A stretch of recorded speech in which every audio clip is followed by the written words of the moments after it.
so good to be in person, as it is. You all pick your spots there. I'm Elizabeth Warren, the Senior Senator from the Commonwealth of Massachusetts. I am here with my colleagues, Brendan Boyle from Pennsylvania and Pramila Jayapal from Washington State. And we're here to talk about the wealth tax. It is time for a wealth tax in America. I want to remind everybody what the wealth tax is. It is a tax on the fortunes above $50 million. In other words, your first $50 million is free and clear, but your 50 millionth and first dollar, you got to pay 2 cents. And 2 cents on every dollar after that until you hit $1 billion. When you hit $1 billion, you got to pay a few cents more. This is a wealth tax that has been needed for a long time. We need it to produce more revenue, to create more opportunity in America. But it is a wealth tax that we particularly need because of the changes in this country under the pandemic. We have watched the wealth of the billionaire class in America increase by more than $1 trillion over the last year. A 2-cent wealth tax would just help level the playing field a little bit and create the kind of revenue that would let us build back better, as Joe Biden says, would let us make the investments in our children, investments in infrastructure, investments in a clean economy, investments in America's future. So I'm delighted to be here today to roll this out and to take questions.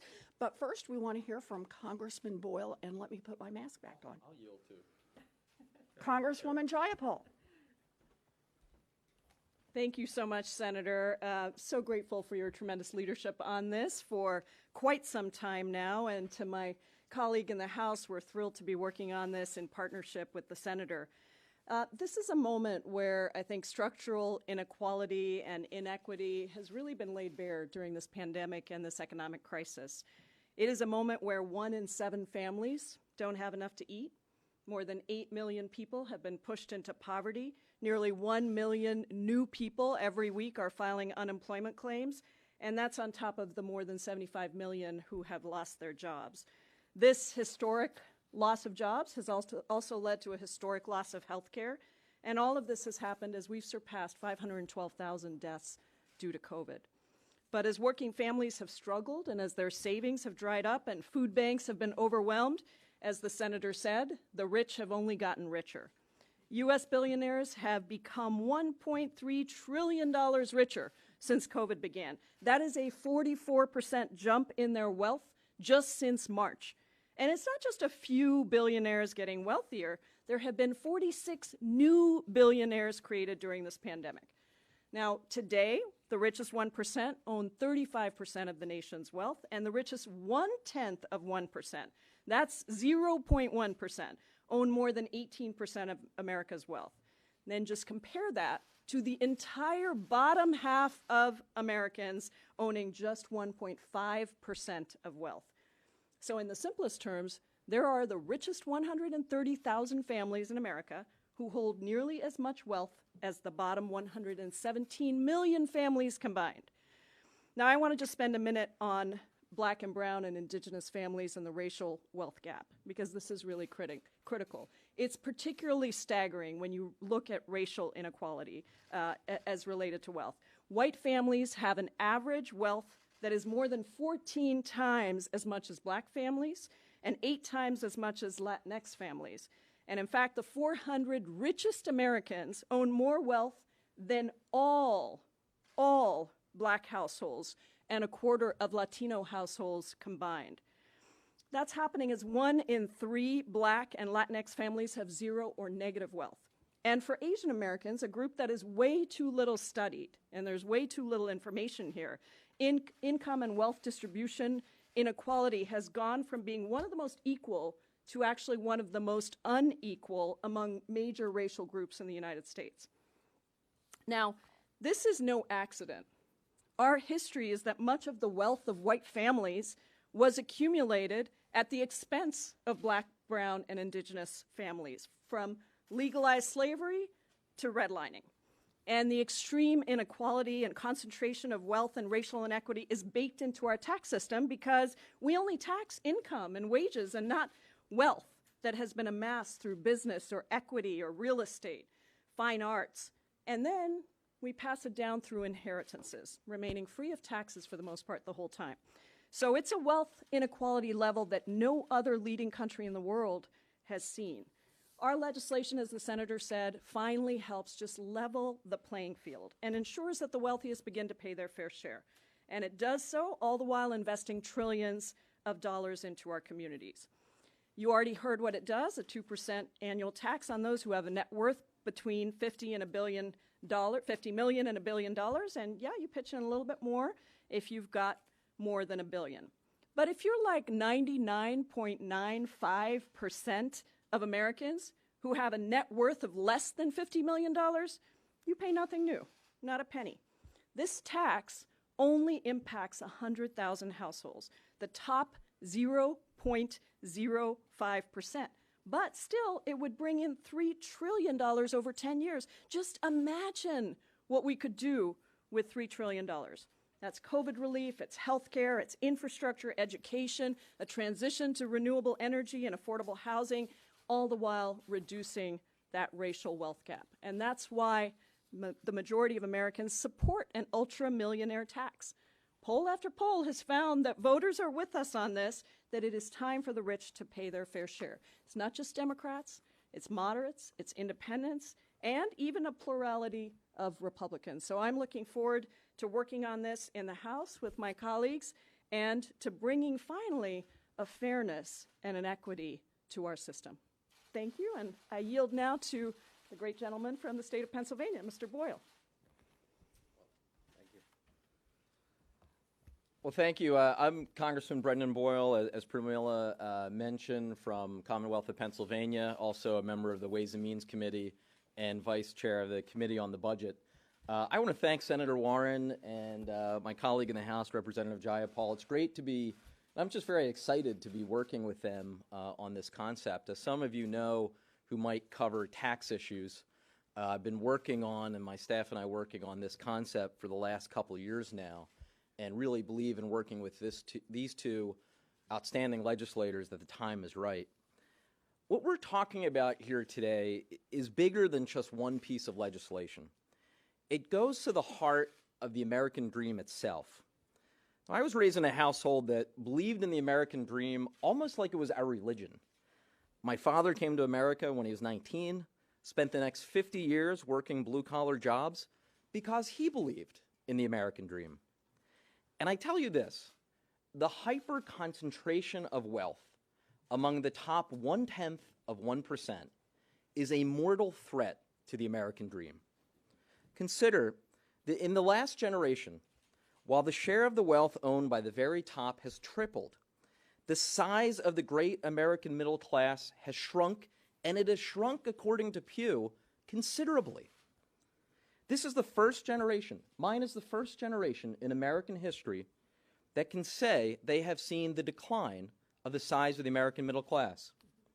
As Elizabeth was recently reminding me when we were speaking, an American born around the same time as my father had a 90% chance to make more than his parents did, while an American born around the same time I was has about a 50-50 chance. That's not consistent with the American dream. The unprecedented spike in wealth among a tiny sliver of the population is stifling both opportunity and social mobility. So the wealth tax is both a fair and necessary step to begin to address this existential challenge. Now let me address two criticisms I've heard from the outset. First, there are those who will say this is socialism or communism or God knows what else they'll come up with. Well, they said the same exact thing about Franklin Roosevelt's proposals in the 1930s. They were wrong then, and they were wrong now. Franklin Roosevelt wasn't a socialist. He saved capitalism in the United States. And this proposal is offered very much in that same spirit. Second, there are those who say, I've even seen it as recently as this morning, there are those who say that this tax is both unprecedented and unconstitutional. The reality is this concept is not new and is perfectly legal. In fact, I standing here will tell you, I already pay a form of a wealth tax. And I'm not a millionaire, far from it, as my wife will tell you. Many of you probably pay that same wealth tax. It's called the property tax. That's a tax on an asset you owned. The only difference between that concept and ours is twofold. First, we're saying that it's all of your assets cumulatively that in excess are more than $50 million before it kicks in. So that is the two differences. First is that it's cumulative. We're looking at all the assets. And then second, we are providing an exemption worth $50 million. So look, I have, and I've gotten this question today as well about what will happen next on this. I will tell you, I have no doubt, none whatsoever, that this is an idea, a concept, that will go very quickly from impossible to inevitable, because it is fair and it is right, and it goes to the very heart of what this country stands for. Thank you. Super.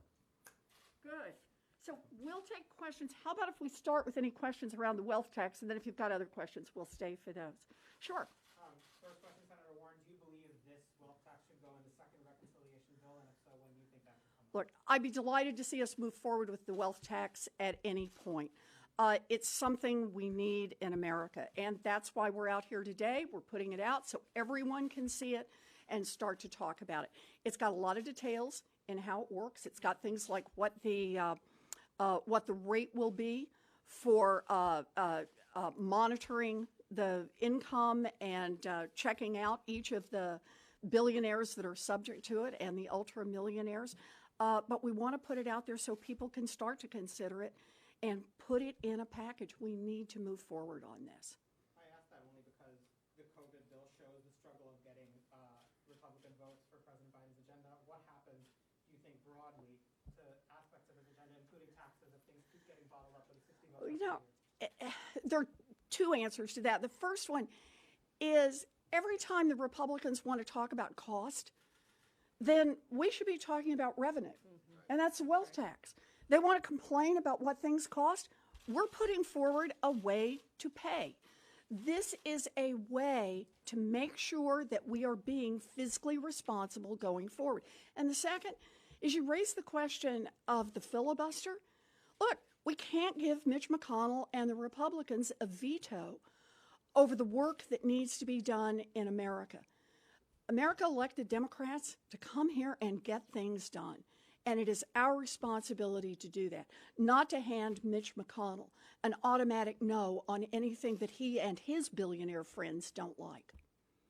If you want to add anything, either one of you, step up. Brendan, go ahead.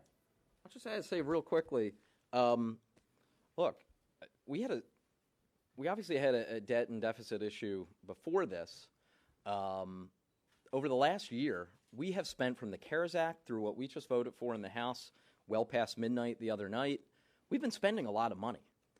And by the way, I voted for every single one of those. I absolutely support it. But I recognize that at some point, we are going to have to turn to revenues. Well, here is a fair way to do it. Here is where, as Willie Sutton once said when asked why he'd rob banks, here is where the money is. This is a hell of a lot better way to get revenue than taxing middle class and poor people in this country. Okay. Yes. You started these comments talking about the inequality of the pandemic. Why isn't this a part of the COVID bill? Right now, in the COVID package, we're putting together emergency relief, which means it's not about the revenue side, it's about where we need to spend money. And as the Biden administration has made clear, we need to spend money on getting the vaccines out the door. We need to spend money on making sure that people who need help the most are getting that help, and we need to spend money on getting our schools open. That's the thrust of COVID relief. Now, what we need to turn to is build back better. We need to turn to infrastructure, child care, pre-K, college. We need to turn to the things that create investment and opportunity going forward. And to do that, a wealth tax is the best way to pay for it. Yes? Some scholars have said there might be constitutional issues with this. Could you address that concern? We have included in the package multiple letters from scholars who are confident that there are no constitutional issues here. And really, I'll just stop there because there's not much more to say. You can kind of go into the individual pieces and the arguments, but we tax income in the United States. We tax estates in the United States. We're already taxing property in the United States. The difference, as the congressman identified, is that this is a tax that hits only the top 1/10 of 1%. And you know, we're talking a lot about fairness in our tax system. The 99% in America are paying an average of about 7.2% of their total wealth in taxes. That top 1/10 of 1%, they're paying about 3.2%. Adding 2 cents in a wealth tax means they're still getting a great deal, but it's time for them to pay a fair share. And I am completely confident that this is a constitutionally responsible way to do it. I just wanted to add something in terms of people paying a wealth tax now. Brendan mentioned real estate, but also when you die, your estate is valued and you have to pay taxes at that point. So it's not like we don't already have this. We already are doing this. We just happen to be giving a lot of people a big break all along the way where they're accumulating more and more wealth, which is again why these inheritances, as they're passed down, actually impact a smaller and smaller group of people, largely white, because that's where the wealth was to start with. You don't have to pay any tax on it until you transfer it. And so I don't think, I mean, I think that there's a lot of reasons why this stands up constitutionally. Yeah. Actually, I should just add, because Pramila makes the point, but I just want to make sure everyone sees it. We do the valuation now, too. Yeah. We do the valuation for all of the big estates. We just do it at death. But that happens there every year. Somebody dies. And so we're doing those valuations. What we're saying is you do the valuations every year. And of course, once you've done them, they become much easier year over year over year. Once you've identified that somebody has a Rembrandt painting, they better still have a Rembrandt next year, or they better have a whole lot of millions of dollars that they can account for when they sold the Rembrandt. So this is already in our tax process. What's different about it is it truly focuses on the richest people in this nation, the people who could afford to pay a fair share. Understand, their wealth will continue to grow. You know, during the pandemic, they have increased, the billionaires have increased, the billionaires have increased their wealth by $1.3 trillion, but they've been growing their wealth for years now at 6%, 8%, 10%, 12%. They have their own money managers, their own people who manage these great fortunes. A 2-cent wealth tax means they just don't grow it quite as fast, but that 2 cents is an enormous difference for the rest of America. It is an opportunity for every child in America to have universal pre-K, an opportunity for every child to have child care paid for, and every parent, and to raise the wages of every child care worker. We can make a huge difference with this wealth tax. Senator, if you could expand more on your call to end the filibuster, it doesn't have necessarily 51 votes yet. Do you anticipate that as time goes on and you have other proposals from the Biden agenda that might be stymied by the lack of having 60 votes, do you anticipate that more of your colleagues will join you in calls to end the filibuster? Because that seems to have been a roadblock for Democrats for some time. So look, the filibuster is something that gives Mitch McConnell a veto, and that has to stop. We watched him use it during the Obama administration, and he is already using it now during the Biden administration. We weren't elected to come here and be a debating society that gives Mitch McConnell a veto on every single piece of legislation that is needed to help American families. I believe that as we talk about the pieces that we're trying to move forward, whether it's the minimum wage, whether it's protecting the vote across America, whether it's anti-corruption, whether it's universal child care and universal college for all of our kids, that more and more people will see what Mitch McConnell is trying to do. More people will see it across the nation, and more people will see it in the Senate. I believe we need to get rid of the filibuster now. So if I can follow up. Please, of course. Do you agree with some of your House colleagues that the Vice President should overrule the parliamentarian when it comes to the inclusion of minimum wage in the COVID relief package? I agree, but understand, the only reason that we're in this mess is because of the filibuster. If we would get rid of the filibuster, then we wouldn't have to keep trying to force the camel through the eye of a needle. Instead, we would do what the majority of Americans want us to do. And in this particular case, that's raise the minimum Do wage. you think the President should encourage the Vice President to take that action then Look, in the short term? I think we should get rid of the filibuster. Yes, I think this is a short-term solution, but the real solution is get rid of the filibuster. And just to be clear, Please, Pramila. just to be clear, as chair of the Progressive Caucus and Brendan as a member, we have said the same thing, that there are really two choices here because we are in a place where we have to deliver on the many promises we've made, passing H.R. 1, passing the John Lewis Voting Rights Act, passing a $15 minimum wage. All of these things are actually bipartisan across the country. And so we have two choices here. We either, well, I guess we have a third, which is to give Mitch McConnell the override, the veto power for everything that Democrats have promised and want to do. But the other is we can include it in reconciliation, and overruling the parliamentarian is not unprecedented. Hubert Humphrey did it in 1967 and 1969. Rockefeller did it in 1975. But if we're not going to do that, then the other path is the filibuster, and Elizabeth is right. This is all because of the way the rules were set up. And frankly, the filibuster was set up to really strengthen the power of Southern segregationists.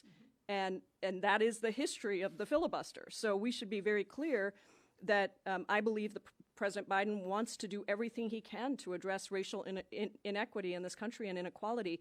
And if we are going to deliver on those promises, we will have to reform the filibuster. Yes, and to follow up on that question, did the parliamentarian's decision sort of give you one issue that you can peg ending the filibuster to, as opposed to, maybe in the abstract, the entire agenda? Is there a strategy or conversations to maybe just peg this Look, conversation? I don't want a strategy. I want us to get rid of the filibuster because it is too costly to America.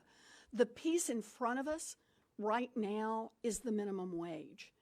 But the piece that's coming up is the Voting Rights Act. And the piece after that is immigration reform. And another piece is universal child care. The infrastructure package is very different if the Republicans get a veto at every turn through that process. So if we want to deliver on our promises, we got to be willing to get out there and fight for it. And that starts with getting rid of the filibuster. Brendan, you want to add something? Just add something real quick because this has been a pet peeve of mine for a long time, and I have the opportunity. There's one advantage of having a Philadelphian up on this stage. This very issue was debated at the Constitutional Convention in Philadelphia. They considered the idea, if you read the Federalist Papers in two different sightings, Hamilton and Madison talk about this, they considered the concept of a supermajority, and they rejected it. So people who argue, I was on a TV show and the person brought this up, oh, well, you're going against the way it's always been, our founding fathers. Nonsense. That is complete garbage. That is bad history. The fact of the matter is our nation's founders were quite smart. They were not perfect, but they were wise. They considered the supermajority requirement, which is what the filibuster is. They considered a supermajority requirement in the upper chamber, and they rejected it. And they rejected it for exactly what we're seeing now, almost a quarter of a millennium later. Going off of that, though, respectfully, you have two Democratic colleagues of yours, Senator Manchin and Senator Sinema, who have also said that they don't support ending the filibuster, and they've been against raising the minimum wage in this provision to $15 an hour as well. So, are you worried about pushing progressive policies through when you have opposition within your own party and there's this division between progressives and moderates? Look, I know that everyone likes to talk about the divisions within our party, But what brings us to Washington as Democrats is that we're trying to make this government work for working people. I believe all of us are in favor of raising the minimum wage. I believe all of us are in favor of better support for our children and more housing opportunities, more investment in infrastructure. Now, there are going to be ways that we're going to have to negotiate with each other on those. But the key is that we are here to get things done. And the more that Mitch McConnell blocks, then I believe the case gets stronger and stronger for filibuster reform. Just one more? All righty. Two more. Do Leader Schumer and Speaker Pelosi support the law pact? Do they support putting it on the floor for a vote? You should ask them. You're on the leadership team. Yeah, yeah. Do you have any? I don't want to speak for them, but I do want you to know they know about this, and we have spoken about this. But you should I shouldn't speak for someone else. Follow up on minimum Sure. wage. Are the members here prepared to vote against the stimulus bill if it doesn't have minimum wage? Are you making that explicit threat? Go ahead. What we have said is we have to look at the final package. We have to look and make sure that it is not weakened in any way. I'm very proud of us in the House, and progressives were a key part of keeping not only the $15 minimum wage in, but also the survival checks at the same income thresholds that were originally there in December. And so we need to see what's in the final package. But we have made it clear that the minimum wage is a priority for us, and that keeping it at the same level with the same items that we passed in the House is going to be very important for progressives. Good. Quick wealth tax question. Sure. We'll do a real quick wealth tax. Real quick one, you had mentioned, Senator Warren, revenues that would be raised from this. Just to make sure I understand, do you believe those revenues should go toward reducing the debt or to fund other priorities? Look, I think it should go to fund other priorities. But the point is, this is $3 trillion over the next 10 years. And yet it would affect only 100,000 families in America. And I just hope everybody dials in on that for a second. We talk about income inequality in this country, and the slope kind of looks like this. But it's wealth inequality where the slope looks like this. The difference between the very tippy top and the rest of America is enormous. And that very top is not paying a fair share. They are paying less than half of their wealth in taxes, unlike the 99%.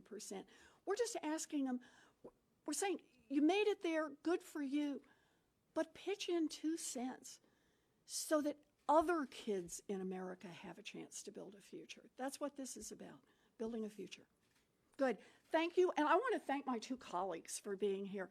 It is terrific, always terrific to work with good people from the House, but I'm delighted to have someone from Ways and Means. This is exciting. And I'm excited now to be in finance over on the Senate side, and I'm always delighted to be here with Congresswoman Jayapal in this and the leader of the Progressive Caucus. So thank you all for being here. Thank you. We did this. There we go.